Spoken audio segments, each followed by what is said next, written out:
Hello everyone and welcome to this video podcast on the last days.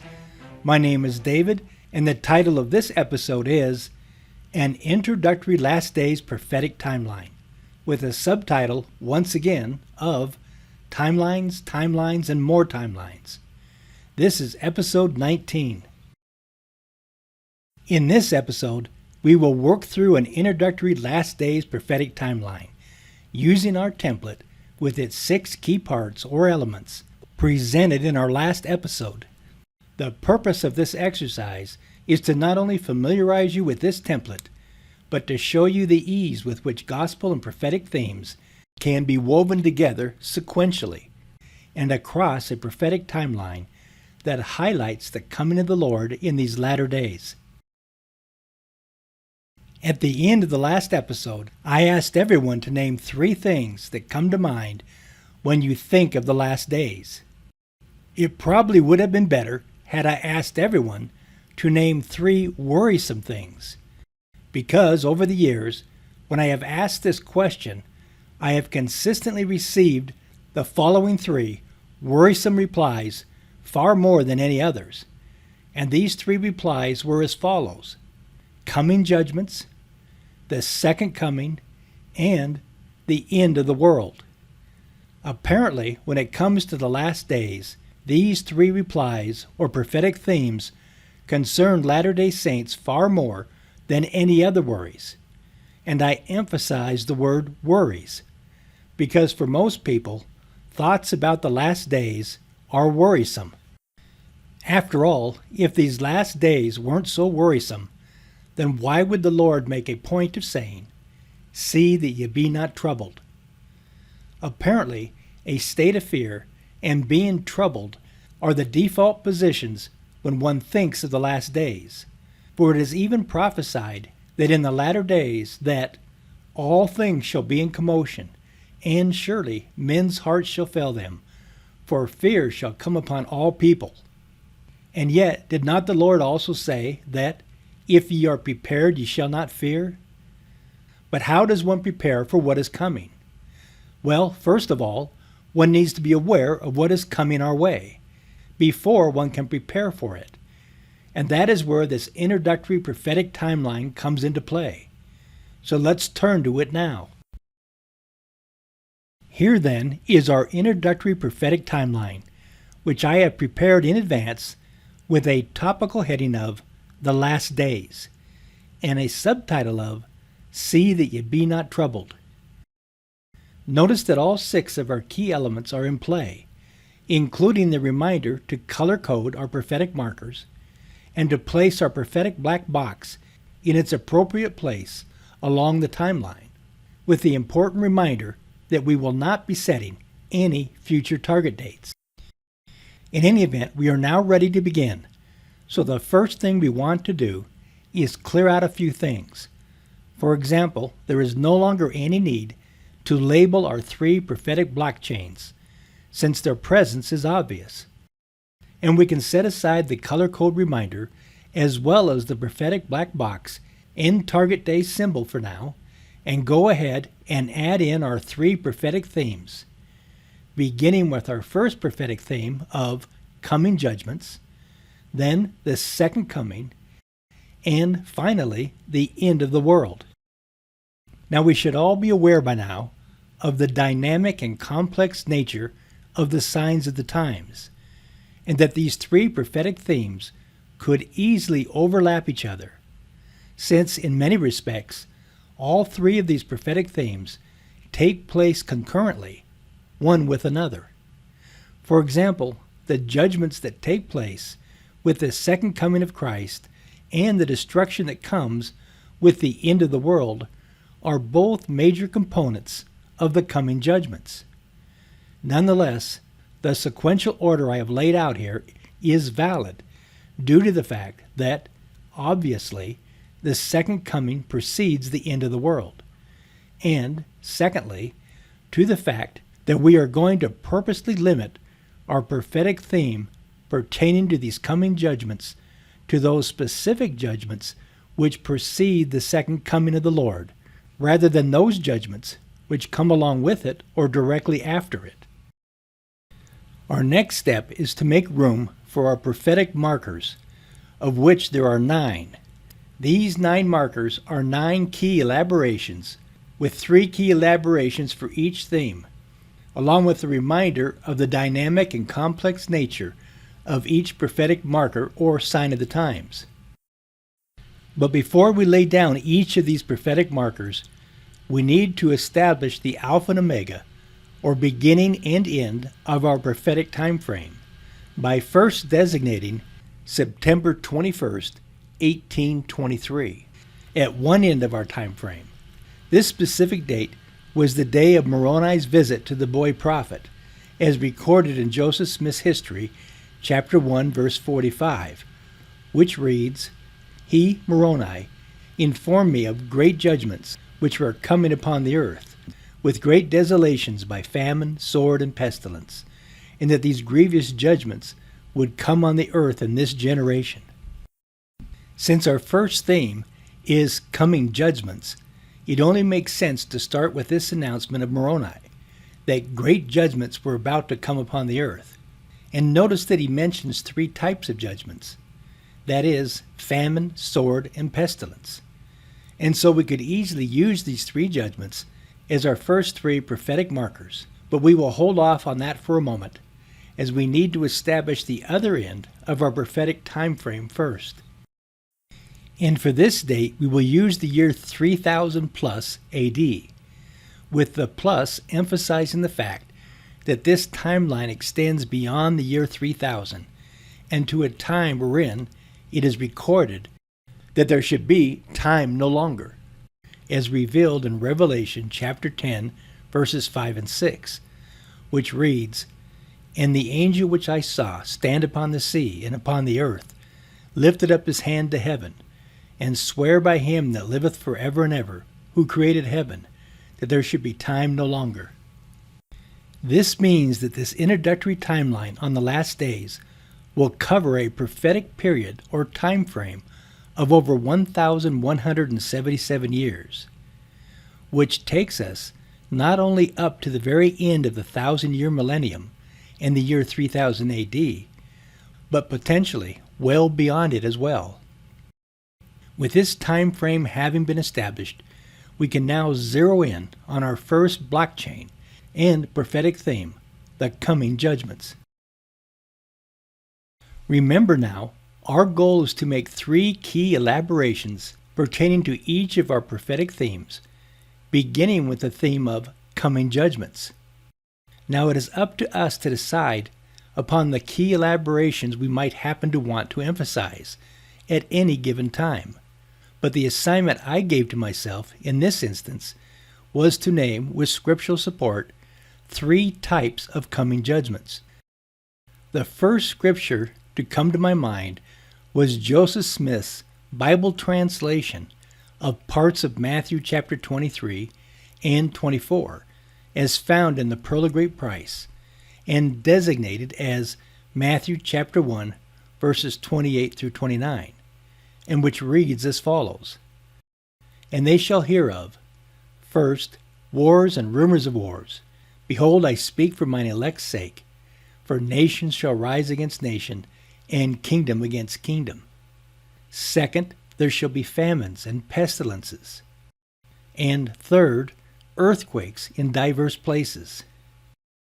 As far as scriptural support goes, we could easily use Joseph Smith's Matthew chapter 1 verses 28 through 29 for all 3 prophetic markers, as well as Joseph Smith's history chapter 1 verse 45, which we read earlier and which mentioned famine, sword, and pestilence. But it would be good to elaborate just a little more on these 3 different groupings, and so let's include Doctrine and Covenants section 84 verses 96 through 97, wherein we can read, "And plagues shall go forth, and they shall not be taken from the earth, until I have completed my work, which shall be cut short in righteousness." And as far as natural disasters are concerned, we have these words in Doctrine and Covenants, section 88, verses 89 through 91, which read, For after your testimony cometh the testimony of earthquakes, and also cometh the testimony of the voice of thunderings, and the voice of lightnings, and the voice of tempest, and the voice of the waves of the sea, heaving themselves beyond their bounds. And all things shall be in commotion, and surely men's hearts shall fail them, for fear shall come upon all people. This scripture, then, covers all sorts of natural disasters, and not just earthquakes in diverse places. For it covers tornadoes, volcanoes, hurricanes, tsunamis, and so forth, and which all can be summarized in these all-inclusive and troublesome words, and all things shall be in commotion. Now here we have a good example of the dynamic and complex nature of the signs of the times, for these three prophetic markers can be seen in the context of already fulfilled, being fulfilled, and yet to be fulfilled, since they are of a recurrent nature, showing up in the past, present, and on into the future as well. But since they are all currently being fulfilled, we will use that category to classify them. At this point, we might stop and ask ourselves how these three key elaborations pertaining to these coming judgments can be seen in light of the Lord's instruction to the saints, wherein he states, "See that ye be not troubled." The Lord's words to his apostles went this way, as recorded in the Doctrine and Covenants, chapter 45, verse 35. "And I said unto them, Be not troubled, for when all these things shall come to pass, ye may know that the promises which have been made unto you shall be fulfilled." The Lord's reasoning seems to be along these lines. Are not these coming judgments upon the world evidence of the coming blessings upon the faithful? And besides, does not knowing in advance that these three types of judgments are part of God's plan to warn the world, cleanse the saints, and destroy the wicked, help put these coming judgments, however worrisome they may be, into their proper gospel perspective, particularly when one also knows in advance of the promised blessings for the faithful which are to follow these judgments? Now it is important to understand that these three prophetic markers did not appear on the timeline without following the last day's four-step guide for doing your own scriptural homework. That is, first collecting the signs of the times, then classifying them according to our color code, followed by grouping them together and charting them out on the color-coded timeline. It was only by following these first three steps that we were able to then diagram these signs of the times out in chronological order, which in this case, since all three signs of the times were yellow-coded and currently being fulfilled, meaning there was no sequential order to them, other than they were all taking place before the second coming of Christ and the end of the world. In any event, and according to President Harold B. Lee's admonition to do our own scriptural homework, we followed this four-step guide to arrive at the results displayed on the timeline and under the prophetic theme of coming judgments.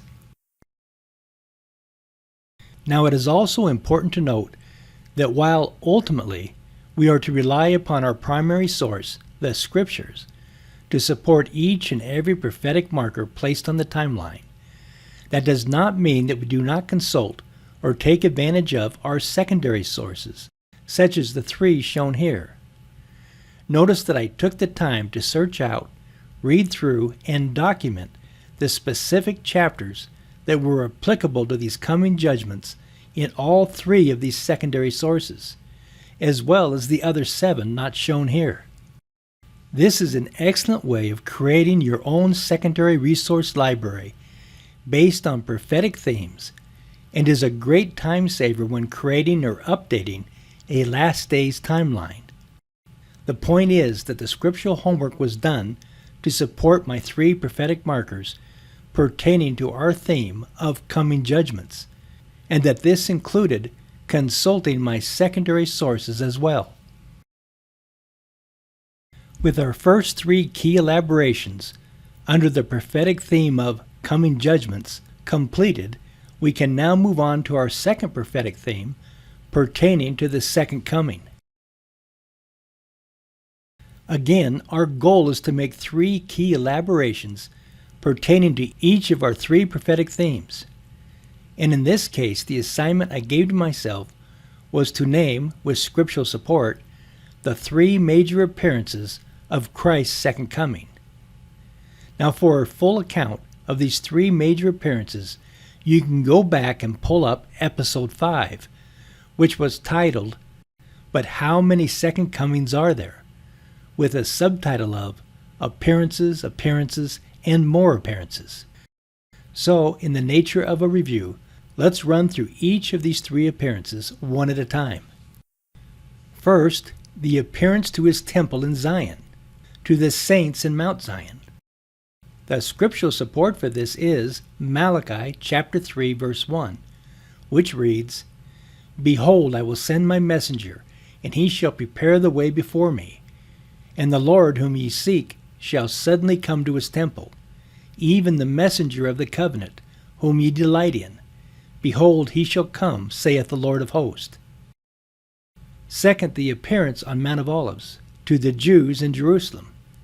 The scriptural support for this is Zechariah chapter 14, verses 1 through 5, which reads, Behold, the day of the Lord cometh, for I will gather all nations against Jerusalem to battle, and his feet shall stand in that day upon the Mount of Olives, and the Mount of Olives shall cleave in the midst thereof.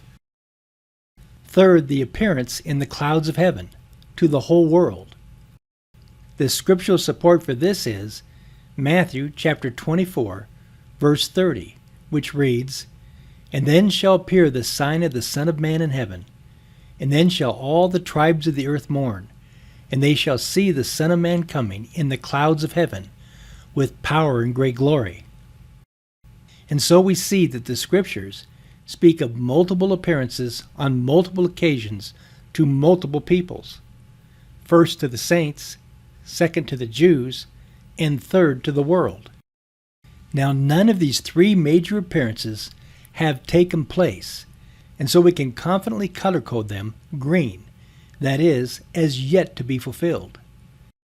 And in order to set these three major appearances or prophetic markers off from all the other markers, I have decided to highlight them with these three numbered and colored markers, and will do so in all future episodes and timelines. It will be helpful, however, to refer to President Ezra Taft Benson's account of these three appearances, wherein he states, One appearance will be to the righteous saints who have gathered to the New Jerusalem here in America. In this place of refuge they will be safe from the wrath of the Lord, which will be poured out without measure on all nations.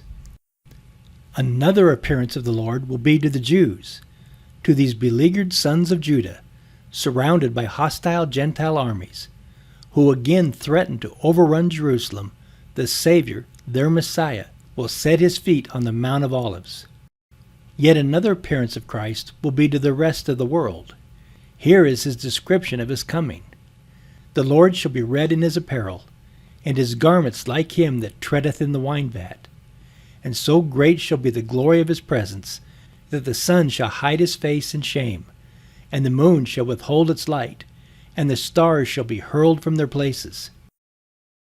Again, we could ask, how do these three key elaborations pertaining to the second coming of Christ fit together with Christ's instruction to the saints and apostles, wherein he states, See that ye be not troubled? In the first place, as Latter-day Saints, our primary concern at this point should not be centered on Christ's appearance to the Jews or to the world. For long before these two appearances take place, Christ will have already appeared among the saints in Zion. And in this sense, the coming of the Lord is much closer to us than are either of his other two appearances. And in the second place, the Lord has told the saints in these latter days that, if ye are prepared, ye shall not fear. To the degree we are not prepared for Christ's appearance in Zion, then, is the degree to which we Latter-day Saints should be troubled or worried, at least enough to wake up and do something about it, both temporally and spiritually. Notice that, once again, we have done our own scriptural homework by following this 4-step guide, and that we now have 6 colored fig leaves on our fig tree, with all 6 of our prophetic markers backed up by our primary source, the Scriptures.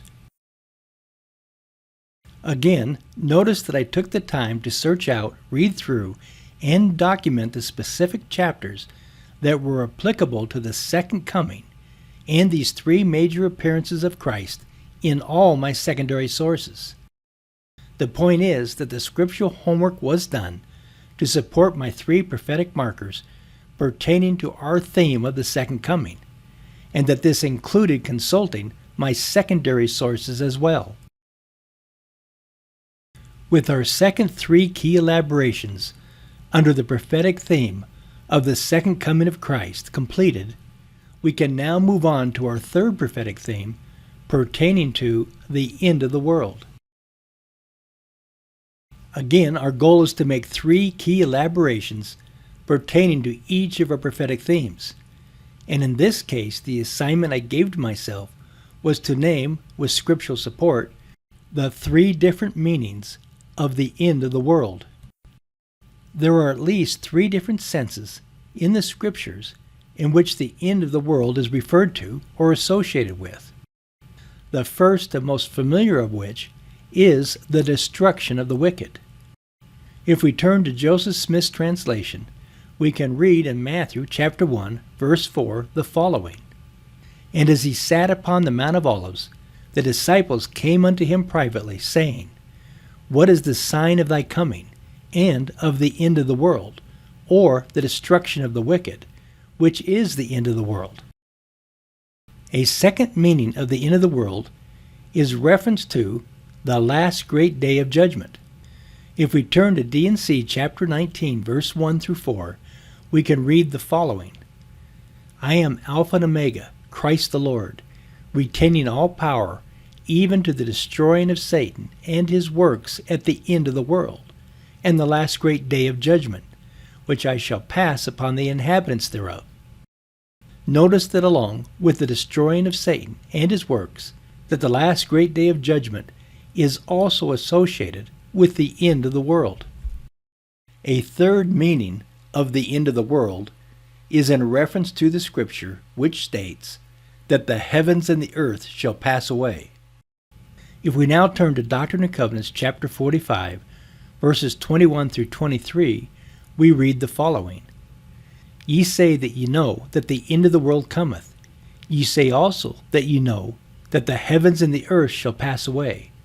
And in this ye say truly, for so it is. But these things which I have told you shall not pass away until all shall be fulfilled." Notice that in this passage, that the heavens and the earth passing away is also associated with the end of the world. Now obviously, none of these 3 different senses or meanings of the end of the world have taken place, and so we can confidently color code them green. That is, as yet to be fulfilled. But there is one distinction which should be made, and that is that the end of the world, in the sense of the destruction of the wicked, takes place before the millennium, and the other 2 senses or meanings take place after the millennium. Again, notice the scriptural support for every prophetic marker or elaboration placed upon our prophetic timelines. Again, we could ask, how do these 3 key elaborations pertaining to the end of the world fit together with Christ's instruction to the saints, wherein he states, "See that ye be not troubled"? In answer to this question, I would simply refer back to the fact that at this moment in time, our main concern as Latter-day Saints is in preparing ourselves for Christ's appearance among the saints in Zion, and not with the end of the world in any of these 3 senses. After all, if we are truly prepared as individuals and as a people for the coming of Christ to Mount Zion, then the end of the world in any of these 3 different senses will take care of itself. Once more, let's take note that we have done our own scriptural homework by following this 4-step guide, and that we now have 9 colored fig leaves on our fig tree, with all 9 of our prophetic markers backed up by our primary source, the Scriptures.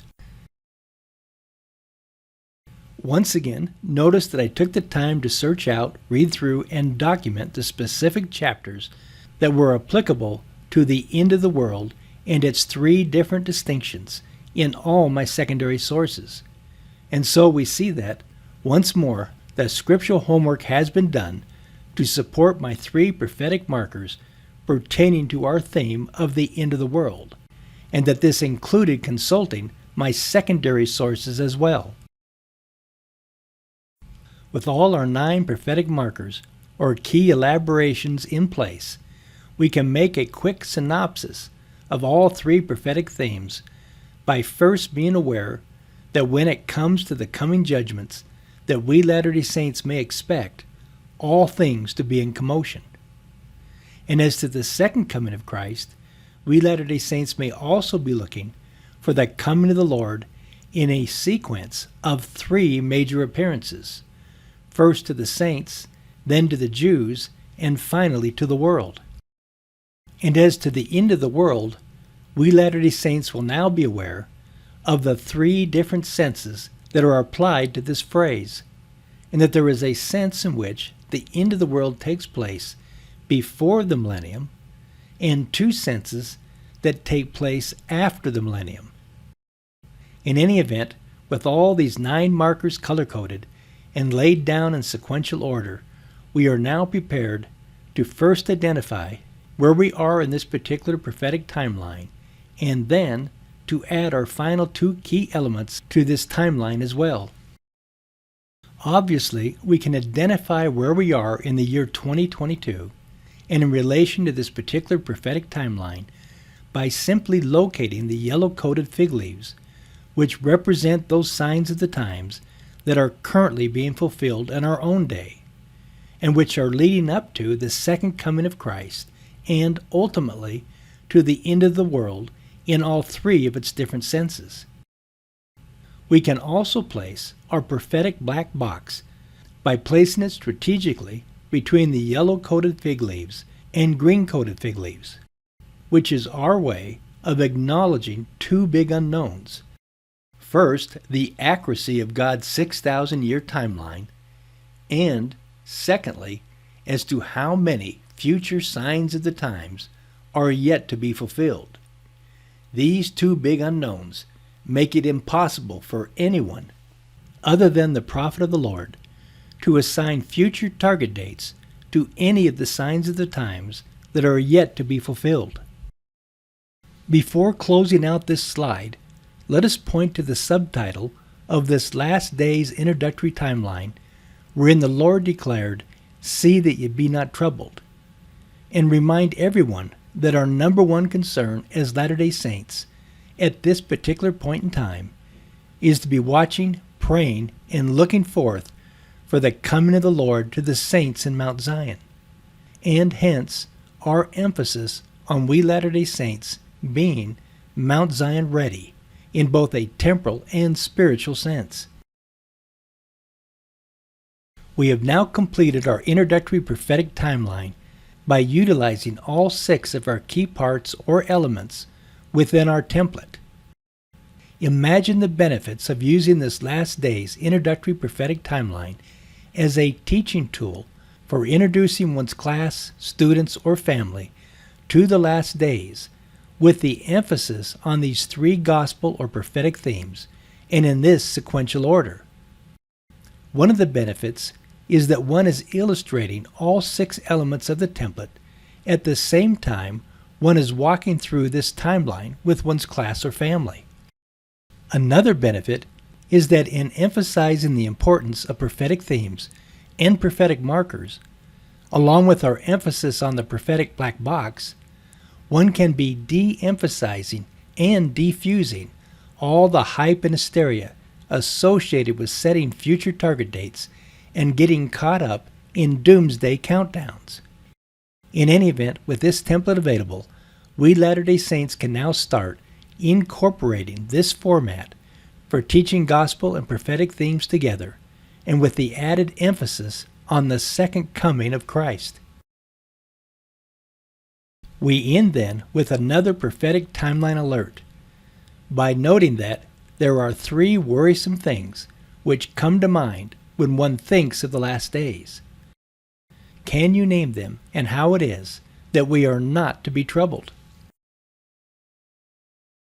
With an introductory timeline in place as a foundation, we can now start incorporating other prophetic themes and prophetic markers into this timeline.